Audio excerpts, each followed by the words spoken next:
തിരുഹൃദയമേ, തീരാത്ത സ്നേഹമേ,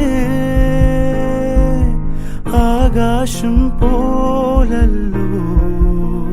ഈശോ മിശിഹായുടെ തിരുഹൃദയത്തിന് സ്തുതിയായിരിക്കട്ടെ. ഈശോയുടെ തിരുഹൃദയത്തെക്കുറിച്ച് ധ്യാനിക്കുമ്പോൾ മുറിവേറ്റ സൗഖ്യദായകൻ എന്ന ഒരു കൺസെപ്റ്റാണ് പെട്ടെന്ന് മനസ്സിലേക്ക് വരുന്നത്. മുറിവേറ്റവൻ എങ്ങനെ സൗഖ്യദായകനാകാൻ പറ്റും? അല്ലെങ്കിൽ എല്ലാ സൗഖ്യദായകരും യഥാർത്ഥത്തിൽ മുറിവേറ്റവരല്ലേ? അതാണ് ഈശോയുടെ തിരുഹൃദയത്തിലേക്ക് നോക്കുമ്പോൾ നമ്മൾ കാണുന്നത്. മുറിവേറ്റ് രക്തം ഇറ്റുവീഴുന്നു, അതേസമയം സ്നേഹത്താൽ ജ്വലിക്കുന്നു. അപ്പോൾ ഈ മുറിവുകളിലൂടെ ഹൃദയത്തിന് മുറിവ് ഏൽക്കുന്നുണ്ടെങ്കിലും സ്നേഹത്തിന് മുറിവേൽക്കാതെ എങ്ങനെ കൂടുതൽ സ്നേഹിക്കാൻ, കൂടുതൽ സ്നേഹത്തിൽ ജ്വലിക്കാനായിട്ട് എങ്ങനെ പറ്റും? എങ്ങനെ രക്ഷകനാകാൻ പറ്റും? എൻ്റെ കൂട്ടുകാരൻ ഫാദർ ജോർജ് ചെർമേൽ അച്ഛൻ പറയുമായിരുന്നു, നമുക്ക് മുറിവുണ്ടാകുമ്പോൾ മുറിവിലേക്ക് നോക്കി കരഞ്ഞുകൊണ്ടിരിക്കാതെ ആ മുറിവ് അനുവദിച്ചവൻ്റെ മുഖത്തേക്ക് നോക്കുക എന്ന് പറയും. അതൊരു വെച്ച് ഒരു പ്രാസം വെച്ച് വെറുതെ പറയുന്നതല്ല. അതിനേക്കാൾ അധികം നമുക്ക് നമ്മുടെ ഹൃദയത്തിനേൽക്കുന്ന മുറിവ് ഈശോയുടെ ഹൃദയത്തിലേക്ക് നോക്കുക. കർത്താവ് ജീവിച്ച ആ സംവിധാനം, സാമൂഹിക ഘടന, മതഘടന, അതിലെ തിന്മകൾ അദ്ദേഹത്തെ എന്തുമാത്രം വേദനിപ്പിച്ചു, മുറിവേൽപ്പിച്ചു.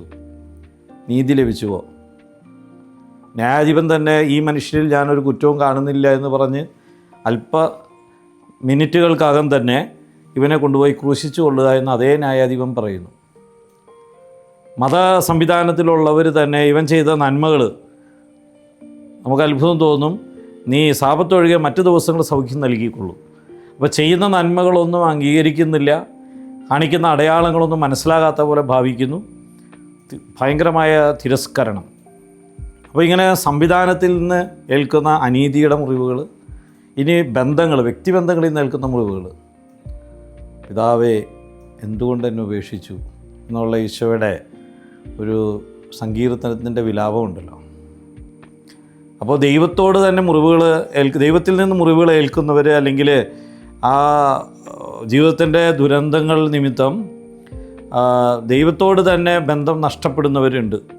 അതായത് മാരകമായ രോഗങ്ങൾ വരുമ്പോൾ, മരണമുണ്ടാകുമ്പോൾ, അപകടങ്ങളുണ്ടാകുമ്പോൾ ഞാൻ എന്ത് തെറ്റ് ചെയ്തിട്ടാണ് കർത്താവേ എന്ന് ചോദിക്കുന്നവരുണ്ട്. അവർക്കെല്ലാം ഉള്ള ഉത്തരമാണ് യഥാർത്ഥത്തിൽ ഈശോയുടെ തിരുഹൃദയം. എന്തിനാണ് ഈ മുറിവുകൾ എന്നുള്ളതിൻ്റെ ഉത്തരമാണ്. സ്നേഹിതരിൽ നിന്ന് ചുംബനം കൊണ്ടാണോ യുദാസെ നീ ഒറ്റിക്കൊടുക്കുന്നതെന്ന് ഈശോ ചോദിക്കുന്നു. അപ്പോൾ ചങ്കോട് ചേർത്ത് വെച്ചവർ ചങ്ക് പറിച്ചു കൊണ്ടുപോകുന്നു. ചെറുക്ക നീ ഇതേ ഒരു ഹാർട്ട് ബ്രേക്കിലേക്ക് പോകാൻ കേട്ടോ എന്ന് ഏതൊരു സിനിമയിൽ നായിക പറയുന്ന ഡയലോഗ് ഉണ്ടല്ലോ. എന്നതുപോലെ സ്നേഹബന്ധങ്ങളിൽ ഹൃദയം മുറിയപ്പെടുന്ന, വേദനിക്കുന്നവരുണ്ട്. അവർക്ക് പിന്നെ എല്ലാ മനുഷ്യരോടും ചിലർക്ക് ദേഷ്യമായി തീരും. ആരെയും വിശ്വസിക്കാൻ പറ്റാത്തവരെ വിശ്വസിക്കാനുള്ളവരുടെ കഴിവ് നഷ്ടപ്പെടും. ചിലർ ഒരു വിഭാഗത്തെ തന്നെ എതിർക്കും. ചിലരുണ്ടല്ലോ എല്ലാ ആണുങ്ങളും ചതിയന്മാരാണ്, അല്ലെങ്കിൽ പെണ്ണുങ്ങളെ വിശ്വസിക്കാനേ കൊള്ളില്ല. ഇങ്ങനെയൊക്കെ അവർക്കേറ്റ ഏതെങ്കിലും ഒരു മുറിവുകളിൽ നിന്നാണ്. അല്ലെങ്കിൽ അച്ഛന്മാർ ഒറ്റ അച്ഛനെയും വിശ്വസിക്കരുത്, കണ്ണി കണ്ടുകൂടാ. അല്ലെങ്കിൽ മെത്രാന്മാർ, അല്ലെങ്കിൽ മറ്റേതെങ്കിലും ഒരു വിഭാഗം. അപ്പോൾ അങ്ങനെ നമുക്ക് ഏൽക്കുന്ന സ്നേഹത്തിന്, വിശ്വസ്തതയ്ക്ക്, വിശ്വാസത്തിന് ഏൽക്കുന്ന മുറിവുകൾ യഥാർത്ഥത്തിൽ നമ്മളിൽ നിന്നെല്ലാം ചോർത്തിക്കളയുന്ന അനുഭവങ്ങൾ പലതുമുണ്ട്. പക്ഷേ ക്രിസ്തുവിലേക്ക് നോക്കുക, ക്രിസ്തുവിൻ്റെ ഹൃദയത്തിലേക്ക് നോക്കുക. അവൻ്റെ സ്നേഹം കൂടുതൽ ജ്വലിക്കുകയാണ്, അവൻ സൗഖ്യദായകനാവുകയാണ്. അപ്പോൾ മുറിവുകൾ ഏൽക്കുമ്പോൾ നമ്മൾ മുറിവ് അനുവദിച്ചതിൻ്റെ മുഖത്തേക്ക് നോക്കുമ്പോൾ നമുക്ക് മനസ്സിലാകുന്നൊരു കാര്യം, എന്തിനാണ് ഈ മുറിവ് നീ അനുവദിച്ചത്? അതാണല്ലോ നമ്മൾ ചോദിക്കുന്നത് മുഖത്ത് നോക്കിയിട്ട്. അപ്പോൾ നമുക്കതിന് ഉത്തരം കിട്ടും. യഥാർത്ഥത്തിൽ അപ്പോഴെന്താണ് സംഭവിക്കുക? നമ്മെപ്പോലെ മുറിവേറ്റ മറ്റനേകം പേരിലേക്ക് നമ്മുടെ കാഴ്ച അവൻ തിരിക്കും. പോലീസിൻ്റെ ഇടിയും ചവിട്ടും കൊള്ളുമ്പോൾ ആ സംവിധാനത്തോട് തന്നെ നമുക്ക് ദേഷ്യം ഉണ്ടാകാം. പക്ഷേ അതുപോലെ പീഡിപ്പിക്കപ്പെടുന്ന എത്രയോ ദളിതരുണ്ട്, സമൂഹത്തിലെ പാർശ്വവൽക്കരിക്കപ്പെട്ടവരുണ്ട്. അവരോടെല്ലാം നമ്മൾ ഐക്യപ്പെടുകയാണ്. അവരുടെ അനുഭവങ്ങൾ നമുക്ക് കൂടുതൽ ആഴത്തിൽ മനസ്സിലാവുകയാണ്. ഒരർത്ഥത്തിൽ അവരുടെ രക്ഷകരായി ദൈവം നമ്മളെ അഭിഷേകം ചെയ്യുകയാണ്. അല്ലെങ്കിൽ കുഞ്ഞുങ്ങളില്ലാത്ത ഒരു അവസ്ഥ, ഒരു വലിയ മരണത്തിൻ്റെ വേർപാടിൻ്റെ ഹൃദയം നുറുങ്ങിയ വേദന. ഇതൊക്കെ നമുക്ക് ദൈവം അനുവദിക്കുമ്പോൾ യഥാർത്ഥത്തിൽ അതേ അനുഭവങ്ങളുള്ള ആളുകളെ കൂടുതൽ ആഴത്തിൽ മനസ്സിലാക്കി അവരുടെ രക്ഷകയാകാൻ ദൈവം നമുക്കൊരു കൃപ തരികയാണ്. ഈശോയിലെ ഹൃദയത്തിനെ ഏൽപ്പിച്ച മത സംവിധാനം, രാഷ്ട്ര സംവിധാനം, വ്യക്തികൾ, ചുറ്റുണ്ടായ വ്യക്തികളെ ഏൽപ്പിച്ച എല്ലാ മുറിവുകളും അവനെ കൂടുതൽ ശക്തനായി സൗഖ്യദായകനാക്കി മാറ്റി. പലപ്പോഴും നമുക്ക് സംഭവിക്കുന്ന ഒരു വീഴ്ച അതാണല്ലോ, നമ്മൾ വീണ്ടും നമ്മളെ മുറിവേൽപ്പിക്കുന്ന അവസ്ഥയിലേക്ക് പോകും. നമുക്ക് ഏറ്റ മുറിവുകൾ ഇടയ്ക്കിടയ്ക്ക് നമ്മൾ കിള്ളിപ്പൊളിച്ച് നോക്കി വീണ്ടും ആ മുറിവിൻ്റെ ആഴം നമ്മൾ വർദ്ധിപ്പിക്കുന്നതായി മാറും. നമ്മൾ തിന്മയെ എതിർക്കുമ്പോഴും തിന്മ ചെയ്തവരെ നമുക്ക് സ്നേഹിക്കാൻ പറ്റണം. നമ്മളെ ചതിച്ചവരെ, ആ ചതിയെ നമ്മൾ അപലപിക്കുമ്പോഴും ആ ചതിച്ചവനെ നമുക്ക് സ്നേഹിക്കാൻ പറ്റണം. അത് ക്രിസ്തുവിന് പറ്റി. നമ്മൾക്കറിയാം, ക്രിസ്തുവിൻ്റെ ഹൃദയത്തിൽ നിന്ന് അവൻ ആരെയും മാറ്റി നിർത്തിയില്ല.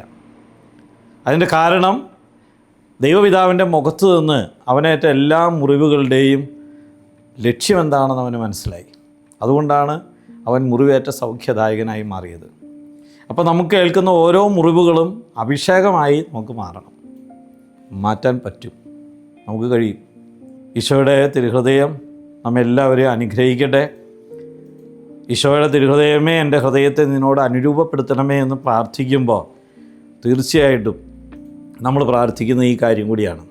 എനിക്കേറ്റ മുറിവുകൾ എല്ലാം പെട്ടെന്ന് സൗഖ്യപ്പെടുത്തണമേ, എനിക്ക് മുറിവുകളൊന്നും ഏൽക്കാതെ എന്നെ കാത്തു സൂക്ഷിക്കണേ എന്ന് നമ്മൾ പ്രാർത്ഥിക്കുന്നതിലൊക്കെ അല്പം വൈരുദ്ധ്യമുണ്ട്. കുരിശിലിങ്ങനെ നിസ്സഹായനായി കിടക്കുന്ന ഒരു ചെറുപ്പക്കാരൻ, അങ്ങനെയാണല്ലോ ഈശോയുടെ കുരിശ്. അവിടെ ചെന്നിട്ട് നമ്മൾ ഈശോയോട് നമ്മുടെ ഒരു സങ്കടവും തരല്ലേ, ഒരു വേദനയും തരല്ലേ, അല്ലെങ്കിൽ തന്ന വേദനയൊക്കെ വേഗം തിരിച്ചെടുക്കണമേ, എല്ലാ കുരിശും നീ വേഗം എടുക്കണമേ എന്ന് നമ്മൾ പ്രാർത്ഥിക്കുന്നതിൻ്റെ ഒരു വൈരുദ്ധ്യമുണ്ട്. പക്ഷേ ദൈവത്തിന്, ഈശോയുടെ തിരുഹൃദയത്തിന് ഏറ്റവും കൂടുതൽ ഇഷ്ടപ്പെട്ട പ്രാർത്ഥന എന്തായിരിക്കും? നിനക്കേറ്റ മുറിവുകൾ പോലെ, നിൻ്റെ സ്നേഹത്തിനേറ്റ മുറിവുകൾ പോലെ, നിൻ്റെ ജീവിതത്തിലേറ്റ മുറിവുകൾ പോലെ ഞാനും മുറിവേറ്റവനാണ്. ഈ മുറിവുകളെ എനിക്ക് അഭിഷേകമാക്കി മാറ്റണമേ. നിന്നെപ്പോലെ എന്നെ രക്ഷകയായി എന്നെ അഭിഷേകം ചെയ്യണമേ. അതാണ് നമ്മൾ ശരിക്കും പ്രാർത്ഥിക്കുന്നത്. ഈശോയെ, എൻ്റെ ഹൃദയം നിൻ്റെ ഹൃദയത്തോട് അനുരൂപപ്പെടുത്തണമേ എന്ന് പ്രാർത്ഥിക്കണം. അപ്പോൾ നമ്മൾ കർത്താവിൻ്റെ കൂടെ മറ്റുള്ളവരെ രക്ഷിക്കുന്ന ആ ദൗത്യത്തിലേക്ക് നമ്മളും ചേർക്കപ്പെടുകയാണ്. എല്ലാവർക്കും ഈശോയുടെ തിരുഹൃദയ തിരുനാളിൻ്റെ നല്ല ഒരുക്കം ആശംസിക്കുന്നു. ദൈവം നമ്മെ അനുഗ്രഹിക്കട്ടെ.